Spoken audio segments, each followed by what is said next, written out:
I want you to think for a second about the smartphone sitting right next to you. Or maybe the earbuds you're using to listen to this deep dive right now. Yeah, those little pieces of plastic and metal we literally can't live without. Right, exactly. And it's incredibly easy to look at a piece of modern technology, like an Apple M1 chip or a SpaceX Falcon 9 rocket punching its way through the atmosphere. Or even just like a generative AI algorithm. Yeah, any of that. Yeah. And you look at it and you see it as this ultimate symbol of human defiance. Because the narrative we're fed pretty much every single day is that we are conquering nature. We're the masters of our own universe. Exactly. We look at the titanium, the millions of lines of code, the fiber optic cables spanning the ocean floor, and the underlying assumption is always that humanity has finally, outgrown its need for the divine. Like the monument says, look what we built. Which is really the defining myth of our era. I mean, when you're standing inside a semiconductor fabrication plant or looking at one of those massive server farms that processes billions of data points a second, it feels completely autonomous. Oh, for sure. Feels like an environment where man is just the sole author and finisher of reality. But, and this is where it gets really interesting, what happens when you actually step back and examine the raw materials? The actual building blocks? Right. When you look at the quantum physics, the molecular structures, or the mathematical laws that allow any of those innovations to function in the first place, if you look closely enough, that whole narrative of human autonomy totally collapses. It just completely falls apart. It does. You realize that this technological landscape, which feels so modern and so secular, is actually profoundly divine. Because every single inventor, whether they acknowledge it or not, right, is playing in a borrowed sandbox. A completely borrowed sandbox. They didn't bring the sand, they didn't build the box, they are just rearranging what was already graciously provided for them. And that brings us to the core of what we're doing today. Welcome to today's deep dive. We have a massive agenda for you. We really do. We are unpacking the insights from Tony Reinke's book, God, Technology, and the Christian Life, and we're bringing in historical accounts, physics, and theological history.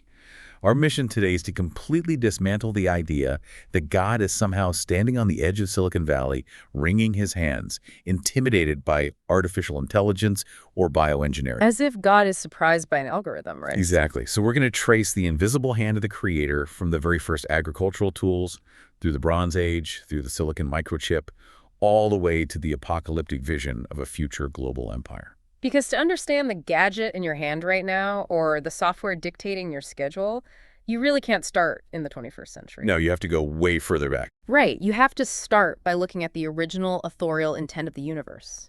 We have to ground our hyper-digital present in ancient historical texts. Because if we don't understand the why and the who behind the physical world, we'll never really understand the what. And I'll be totally upfront with you listening. This material fundamentally altered how I view the objects I interact with every day. It's paradigm shifting. It really is.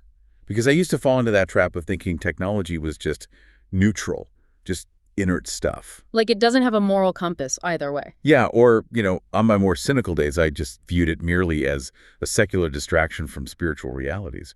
Yeah. But when you apply a historical grammatical lens to the biblical text regarding human innovation, the entire paradigm shifts. And let's pause right there for a second, because historical grammatical lens can sound a bit like seminary jargon. Fair point, yeah. Break that down. So for you listening, all that means is we're reading the scriptures exactly as the original authors intended them to be understood, based on the history, the literal grammar, and the literary context of when they were actually written. We aren't just treating the text like a mystical mood board. Exactly. Or a verse just means whatever you feel like it means today. No, we're looking for the objective, historical truth the author was communicating. And when you apply that rigorous standard to what the Bible says about human industry, you find out that God is intimately involved in the mechanical arts. Which means we really need to start by defining what technology actually is.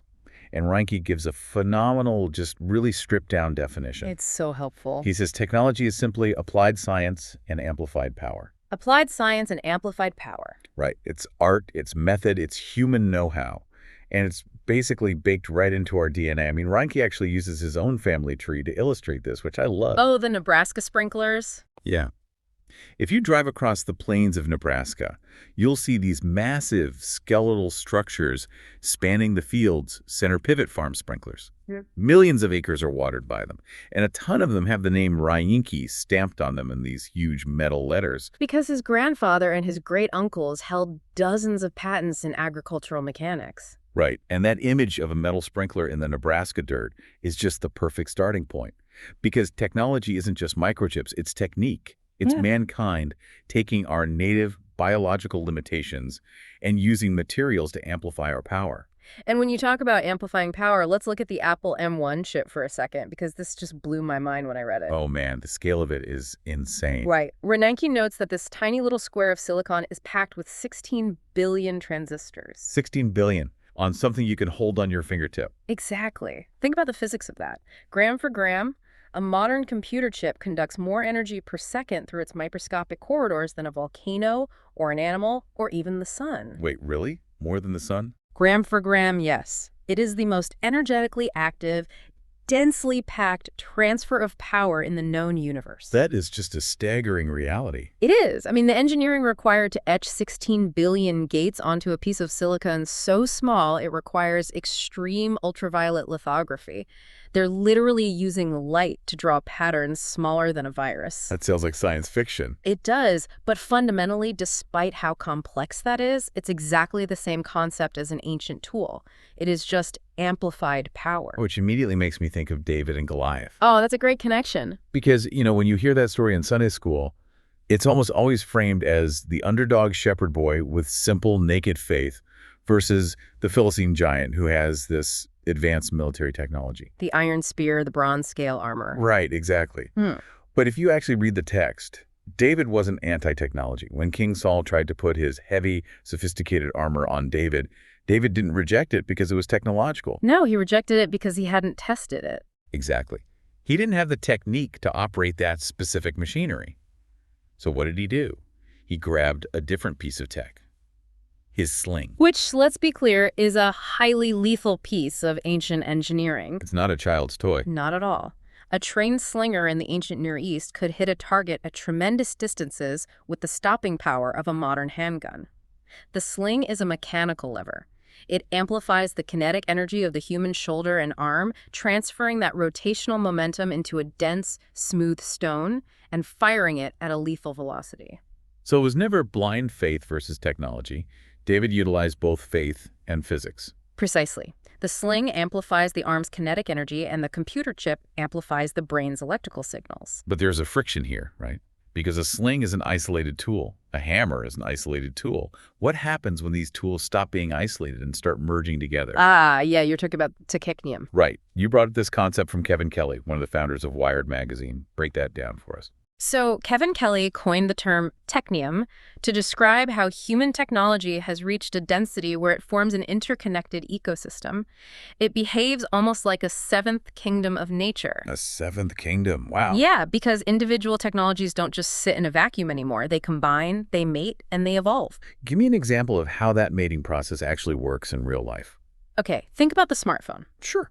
Decades ago, you had this standalone digital camera, you had the cellular telephone, you had the MP3 music player, you had the GPS satellite receiver. Right, I had separate devices for all of those. Exactly. For decades, those were entirely separate evolutionary tracks of technology. But because of the technium, this dense ecosystem of human knowledge and manufacturing, those distinct tracks merged. They mated. Yes, they mated to birth the iPhone. And now that device is merging with biometric sensors and generative AI. The system is so dense with feedback loops that it creates this illusion of autonomy. Like the technology is just driving itself forward. Right, independently of us. And that illusion of autonomy is the exact trap.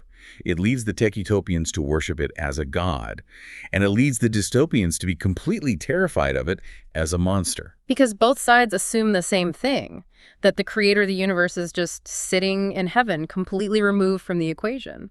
But the source material completely shatters that assumption. Yeah. Specifically through the book of Isaiah, chapter 54, verses 16 and 17. Yeah, this text is pivotal. The context of Isaiah 54 is God speaking comfort to his covenant people, assuring them of their ultimate security.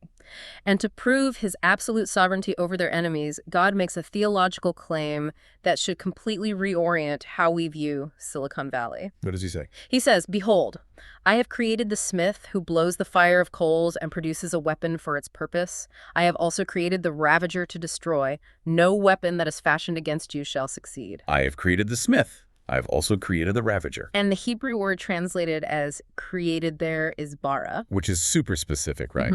Incredibly specific. This is not just some generic word for making or assembling things. Throughout the Old Testament, bara is used exclusively for divine creation. It is an act that only God can perform. Wow. It's the exact same verb used in Genesis 1.1. In the beginning, God created bara, the heavens and the earth. So God is not saying he casually permits the blacksmith or the innovator to exist. Right. It's way more active than that. He is saying he divinely ordained their exact existence, their specific skill set, and the exact moment in history they would arrive. Okay, I really have to push back hard on this for a second. Go for it. Because if we are taking that text literally and applying it to today, the smith isn't just making iron swords anymore. The smith is the rogue geneticist engineering a bioweapon. Right. The smith is the engineer who built the atomic bomb.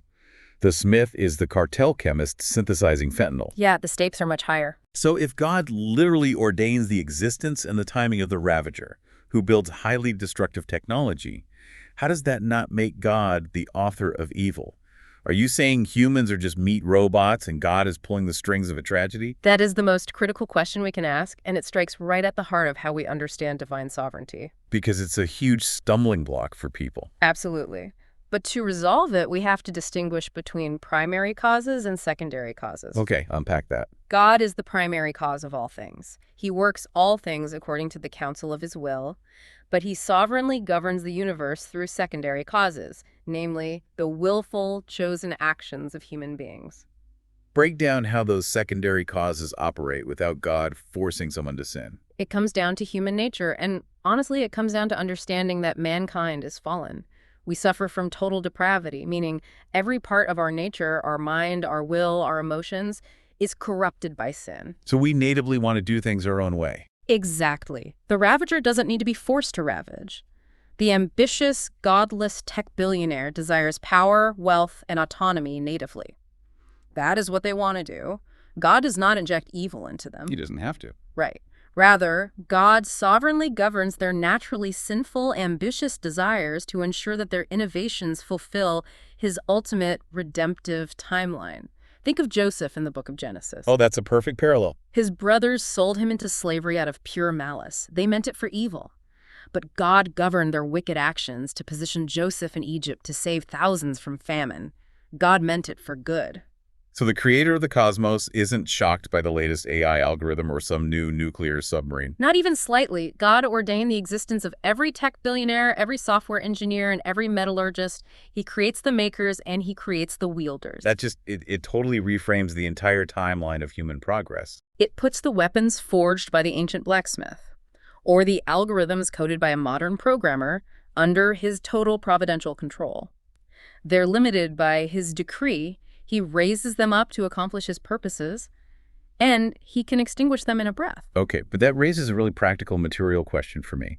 If God sovereignly creates the innovator, where do the actual ideas and the materials for the innovations come from? Because humans clearly invent things, right?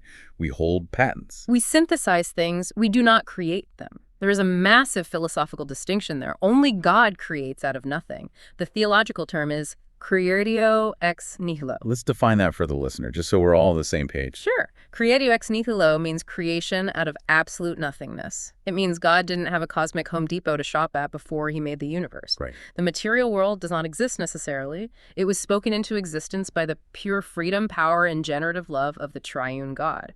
Humans, by contrast, are entirely incapable of creatio ex nihilo. We can't just blink things into existence. Exactly. We are confined to combinatorial evolution. We can only mix, match, melt, and mold what God has already placed in the sandbox. That's almost like, it's like a DJ sampling old vinyl records, you know? That's a great analogy. The DJ isn't inventing new sound waves out of a void. They're taking existing audio, chopping it up, altering the pitch, and rearranging it into a new pattern. That's exactly what Steve Jobs did with the iPhone. He didn't speak a smartphone into existence out of thin air. No. He took silicon from the Earth's crust, cobalt mined from Africa, glass, rare earth metals. He took the existing mathematical concept of a graphical user interface, the existing infrastructure of cellular towers, and he just recondensed them. Every single piece of technology has a family tree. It all has an ancestry of pre-existing materials and laws. And if you trace that ancestry all the way back, it points directly to the dirt. Which brings us to another text in Isaiah, chapter 28. Yes, the ancient farmer. Right. It's this brilliant, poetic description of an ancient farmer. The prophet describes the farmer plowing the soil, leveling it, sowing dill, scattering cumin, and planting wheat in rows. Very methodical. Extremely methodical, and the text makes an explicit, fascinating claim about how the farmer actually knows to do this. It says, "For he is rightly instructed, his God teaches him." And later, this also comes from the Lord of hosts. He is wonderful in counsel and excellent in wisdom. So agriculture is basically the primary technology, the base plate of the human Lego set. That's exactly what it is. Because you cannot have an industrialized city, you can't have a semiconductor fabrication plant, and frankly, you cannot have a podcaster unless someone first figures out how to extract massive amounts of caloric energy from the soil to feed thousands of people. Right, because that frees up the labor force to sit in a lab and invent. And Isaiah says God literally taught the farmer how to harvest. Yes. And the 16th century theologian John Calvin looked at that text and extrapolated a massive paradigm shift. What did he see in it? Calvin argued that if the Holy Spirit is the source of the mechanical wisdom required to harvest grain, then he is also the source of the wisdom required for the astrophysicist, the surgeon, and the software engineer. Oh, wow. Yeah. The wisdom required for medicine, law, astronomy, and physics all proceed from God.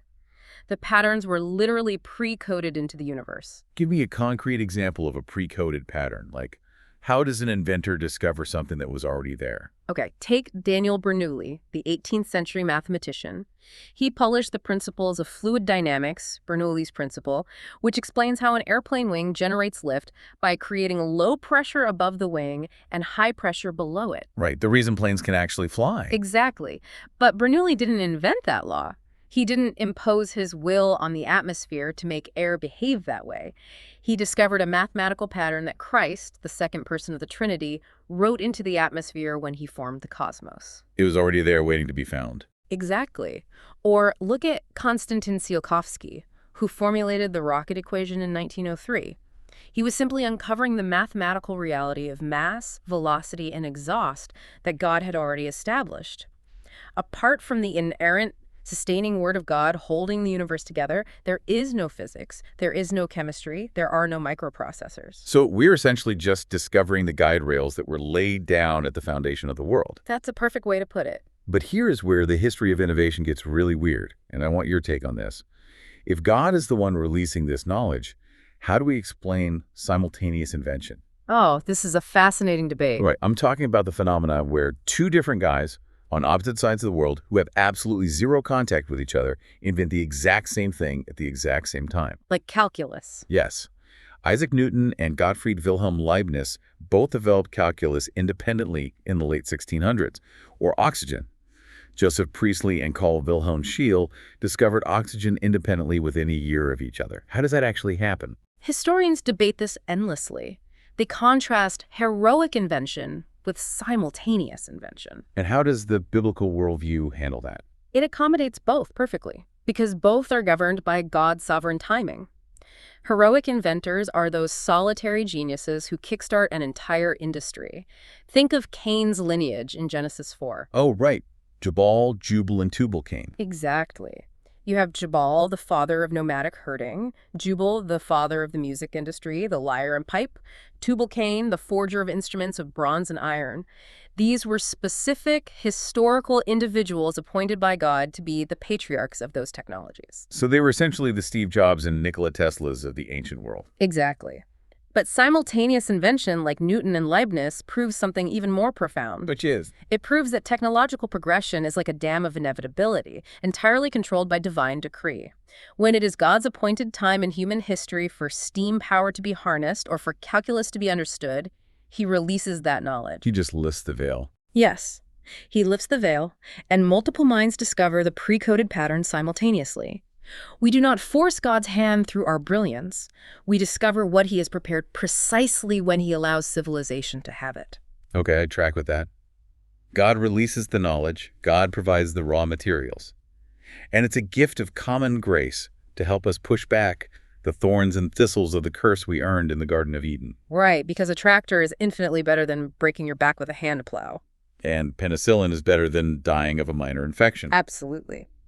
But, and here's the catch, if tech is this incredible gift, why does it so often bite us back? Why does the machinery we build to save us so frequently end up destroying us? Because of the total depravity we discussed earlier. Technology is a tool used to push back the effects of the curse, but the tool itself remains entirely under the curse because it's wielded by cursed hands. We're trapped in this cycle of futility. We really are.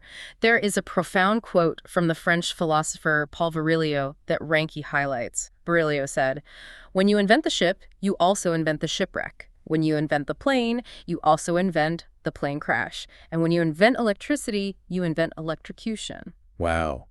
So every single technology carries its own specific inherent negativity. It casts a shadow. It's completely unavoidable. The tool amplifies our power, but it also amplifies our capacity for hubris, negligence, and catastrophe. Reinke points to the horrific Aberfan disaster in Wales in October 1966. Walk us through what happened there, because it is a chilling example of exactly what you're talking about. Aberfan was a coal mining village, and the National Coal Board had been dumping thousands of tons of loose rock and mining waste called spoil on the side of a mountain directly above the village. Just piling it up over time. Right. It was a massive technologically produced mountain of debris. And engineers were warned repeatedly that spoil tip number 7 was built over a natural spring and was highly unstable. But they didn't listen. They ignored the warnings out of economic hubris and negligence. After days of heavy rain, the water essentially liquefied the coal tip. And on the morning of October 21st, over 100,000 cubic meters of black slurry cascaded down the mountain at high speed. Oh, man. And it slammed directly into the Pantglass Junior School. He had buried the classroom. It killed 116 children and 28 adults. It is one of the most heartbreaking tragedies in modern British history. That is just, it's devastating. Or look at Chernobyl in 1986. A staggering marvel of nuclear engineering, capable of powering millions of homes, turned into a radioactive wasteland because of human pride, political deception, and a flawed test protocol. The tool didn't fail. The humans failed. Exactly. Because humanity has fallen, we are guaranteed to take God's good gifts and use them for selfish, arrogant, and catastrophic ends. The tool is a common grace, but the heart wielding the tool is at war with God. And because the human heart is at war with God, we don't just use technology as a pragmatic instrument, we elevate it. We demand that it provide what only God can provide. We turn it into an idol. Which leads us perfectly into the spiritual crisis of our current digital age, the rise of the gospel of technology. Yes. When a society abandons the true gospel of Jesus Christ, it doesn't stop worshiping. It just finds a new savior. And in Silicon Valley, that savior is engineering. And this false gospel has its own complete, cohesive worldview. It really does. It begins with an evolutionary origin story, claiming man emerged from the primordial soup by chance, answers to no ultimate creator, and is simply an advanced animal. It explicitly denies the biblical fall. Exactly. It claims that humanity doesn't have a sin problem. We merely have biological and computational limitations. And if your only problem is a biological limitation, then your salvation is biological and technological. Redemption isn't found in a substitute on a cross who forgives your sin. Redemption is found in biohacking, editing your genome, achieving extreme life extension, and escaping death through your own brilliance. Just look at the writings of Yuval Noah Harari. He openly talks about the project of upgrading Homo sapiens into Homo Deus human gods. Or Elon Musk's Neuralink project. Right. Attempting to stitch the human brain directly to artificial intelligence to keep us economically relevant. Or look at the thousands of people freezing their heads in cryogenic vats, hoping that a future generation will figure out how to thaw them out and download their consciousness into a digital simulation. It is a desperate trillion-dollar quest for eternal life without having to actually submit to the God who conquered death. And the spiritual collateral damage of this is immense. How does this tech gospel actually impact the human being? on a daily level. Yeah. Because we see the fallout everywhere. We really have to view this through a nouthetic lens. Let's clarify what you mean by that for the listener. What I mean is, we believe the scriptures are entirely sufficient to diagnose and treat the ailments of the human soul. We don't need to integrate secular psychiatric theories to understand why people are miserable today. The gospel of technology is a direct assault on biblical anthropology. It attacks how God designed us. Exactly. It seeks to erase the imago Dei, the image of God in man. God created distinct complementary realities, male and female, the nuclear family, the physical body. Transhumanism hates those biological and functional realities. It wants to obliterate gender, rewrite DNA, and recraft humans as self-made, autonomous deities. But the profound irony is, the more we try to become gods through our devices, the more miserable we become. The psychological and spiritual fallout is devastating. It really is. Think about it. We carry a device in our pocket that promises us ultimate connection. You can have 10,000 followers on a social platform. You can video chat with someone in Tokyo instantly. And yet, what has this technology actually delivered mechanistically? It's hijacked our dopamine pathways. Exactly. It's delivered crushing anxiety, skyrocketing depression rates, and profound soul-crushing alienation. You can sit in a room illuminated by a screen and feel utterly, comprehensively alone. Because you are attempting to treat a spiritual moral condition with a mechanical silicon solution, social media cannot mediate forgiveness. An algorithm cannot absolve your guilt. A virtual reality headset cannot provide genuine fellowship, and no psychiatric biohack or pill can cure the soul's fundamental alienation from a holy God. The gospel of technology screams, "Come find safety and identity in what we have built." But it is, as the prophet Jeremiah said, a broken cistern that can hold no water. It's the ultimate bait and switch, which brings up one of the most powerful, illuminating metaphors Reinke uses in the source material regarding tar.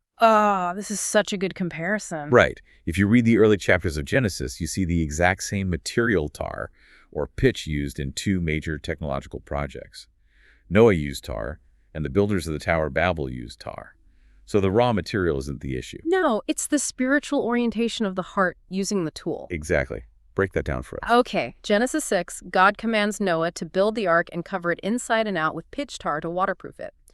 Noah utilizes this chemical technology in faithful, humble obedience to God's specific command in order to save his family from the coming judgment. It's technology deployed in faith. Yes. But fast forward a few chapters to Genesis 11, the plains of Shinar.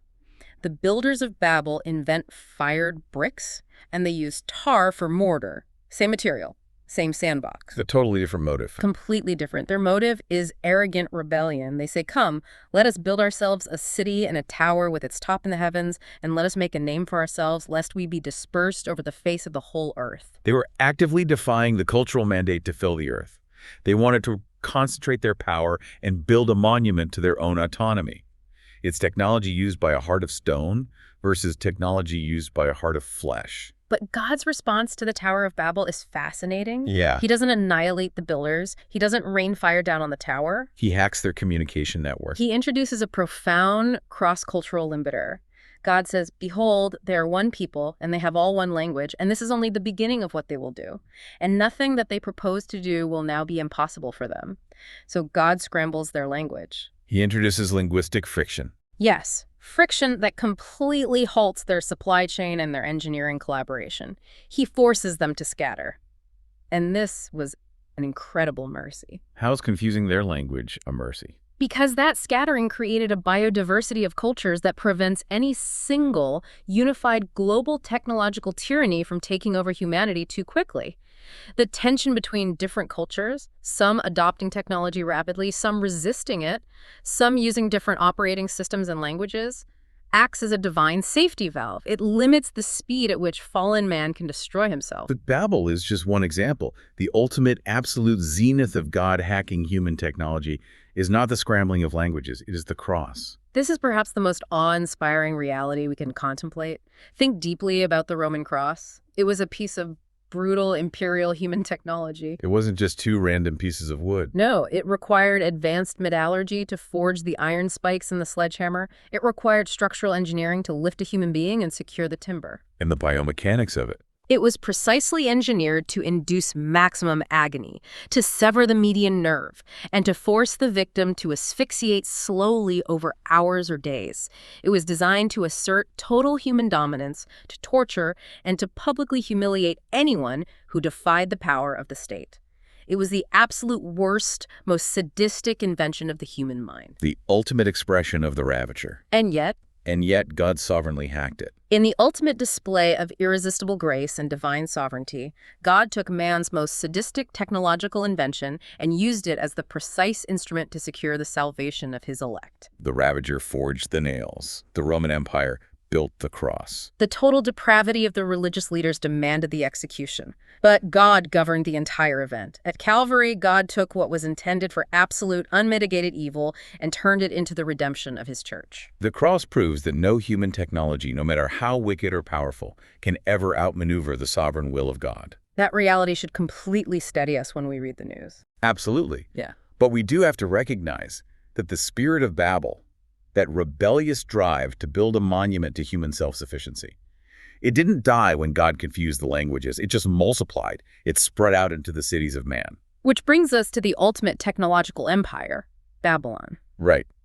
And to understand the concept of Babylon, we first have to understand the role of the city in the biblical narrative. Yeah.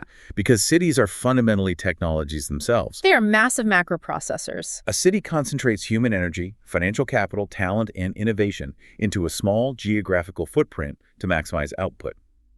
Cain, after he murdered Abel and was cursed to be a wanderer, defied that curse by building the first city. He named it after his son, Enoch. And out of Cain's godless lineage in that city came agriculture, music, and metallurgy. The city is the engine of technological progress.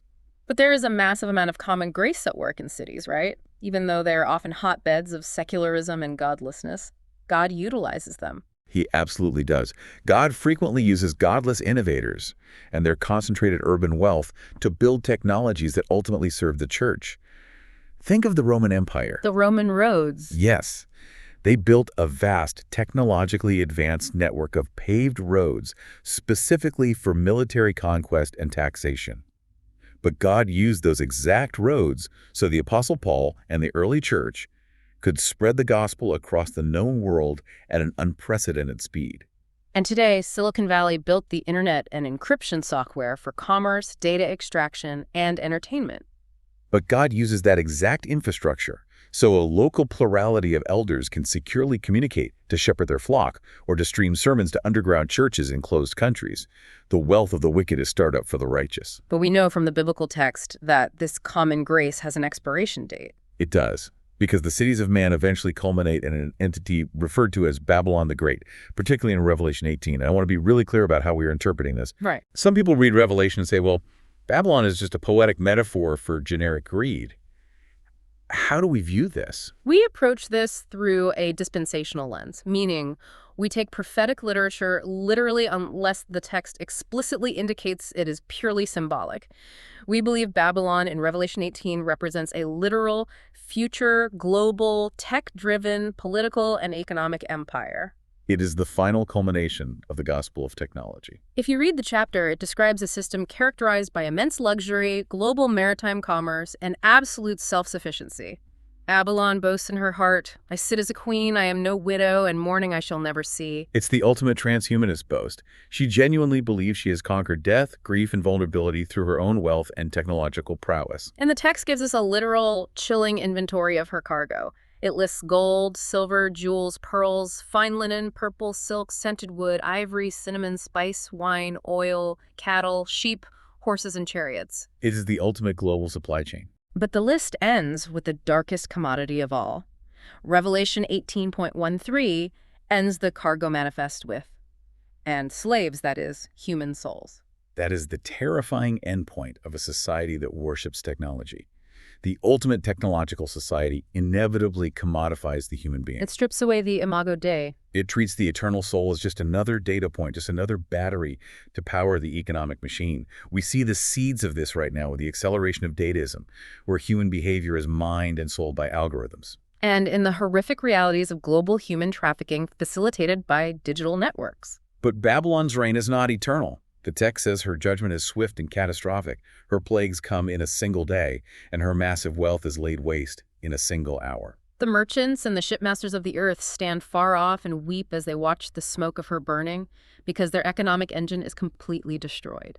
And there's a haunting phrase in verse 22 regarding the aftermath of her judgment. The sound of the mill will be heard in you no more. The mill is the ancient symbol of industry, of technology, of the relentless grinding of the economic machine. God will permanently, decisively silence it.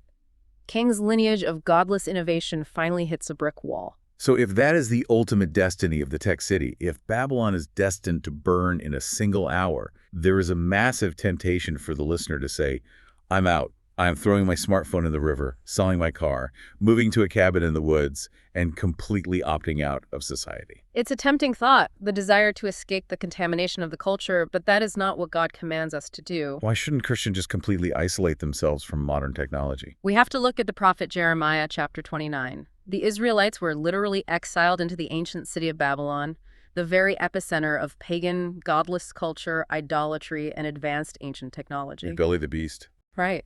But God did not tell them to form an armed revolt. And he didn't tell them to run to the hills and live in caves. He commanded them.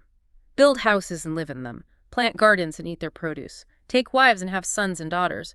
But seek the welfare of the city where I have sent you into exile, and pray to the Lord on its behalf, for in its welfare you will find your welfare. Seek the welfare of the city. We're called to be exiles who leaven the culture, not hermits who abandon it. Exactly. We are city dwellers, not city makers. We integrate. We adopt technology responsibly. We build businesses. We use modern plumbing and heated tanks to practice believers' baptism. We raise families. We seek the flourishing of our neighbors. But, and this is the crucial distinction, we do this while fiercely resisting the city's idolatries. We do not place our hope in Silicon Valley's promises of a digital utopia. We wait for God's ultimate timing to call us out. We use the tech, but we absolutely refuse to worship it. We are subversive simply by placing our hope in a different kingdom. Which, practically speaking, is an incredibly difficult tightrope to walk.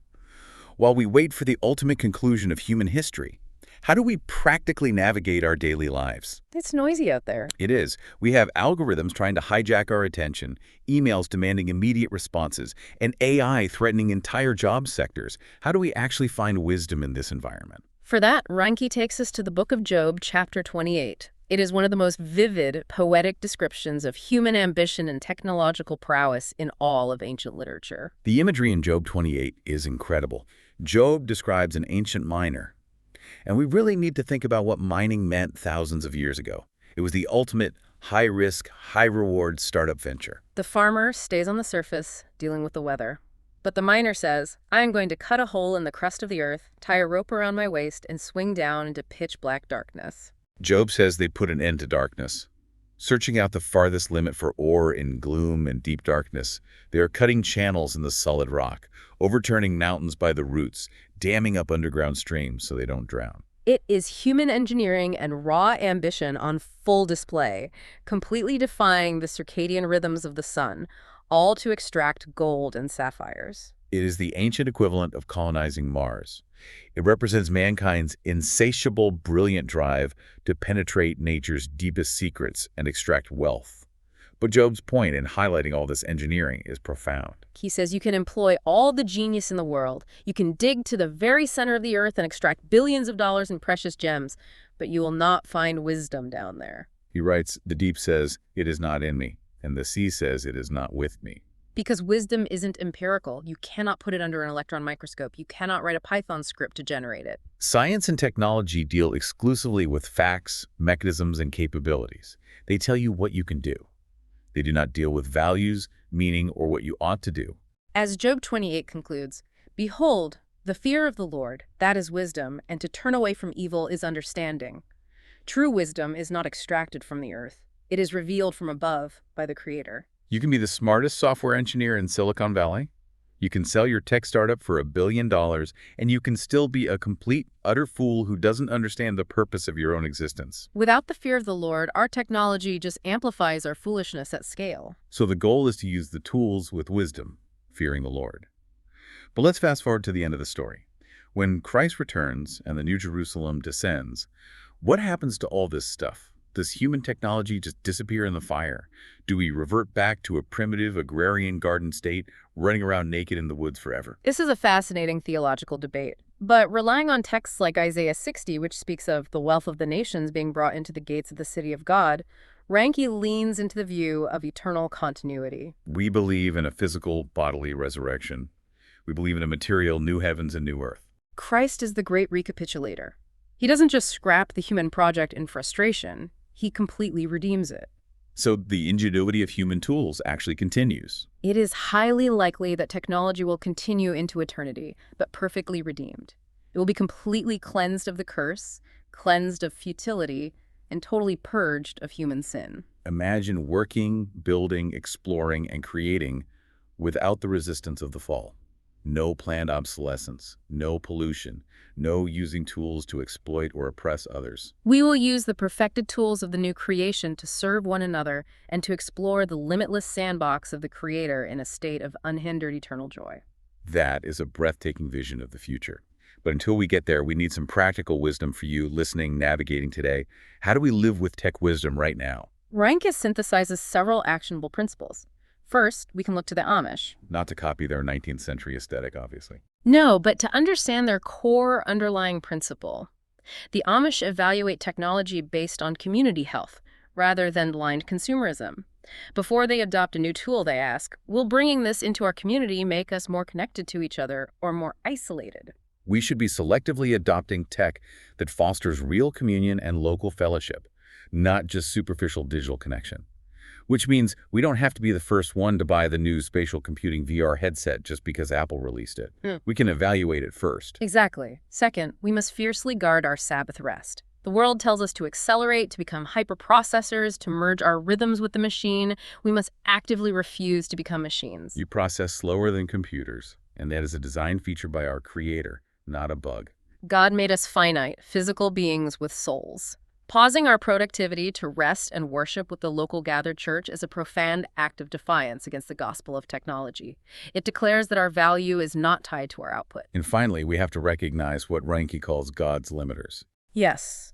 God has installed sovereign valves on human progress to ensure it never completely overruns his timeline. He limits us through the physical scarcity of resources, creational limits. He limits us through cross-cultural friction, like at Babel. He limits us through the boundaries of general revelation. When a chemical technology causes cancer, we eventually have to stop using it. And he limits us spiritually, giving his church the special revelation of the inerrant word to discern the lies of the culture. God's limiters guarantee that human hubris will never have the final word. Okay, let's wrap this massive journey up. We have traveled from God pre-coding the laws of fluid dynamics into the atmosphere to his sovereign appointment of the blacksmith and the tech billionaire. We've seen how total depravity turns our tools into idols, and how the cross of Christ hacked the absolute worst of human tech to secure our redemption. We've looked at the smoldering ruins of Babylon and the bright, redeemed future of the New Jerusalem. It completely reframes how we interact with the material world. It forces us to see the divine signature on everything we touch. It really does. So I want to leave you, the listener, with a final new thought to mull over. We've talked a lot about artificial intelligence and transhumanism, trying to merge man with machine. But consider this. The ultimate permanent intersection of humanity and technology, the most staggering interface we will ever experience, is not a microchip implanted in a human brain. No. The ultimate interface is the glorified, resurrected, physical body of Jesus Christ. That is the true collision of infinite deity and finite matter. While Silicon Valley spends trillions trying to digitally upload human consciousness into a server to escape death, Christ already conquered death physically. And one day, we won't be staring into screens. We will be looking at the nail-scarred hands of the Creator himself. The technology of the new world will be breathtaking, but it will always point back to the King who made it possible. The tools are temporary. The King is eternal. Use the tool, but worship the King. Thank you for joining us on this deep dive. We will see you next time.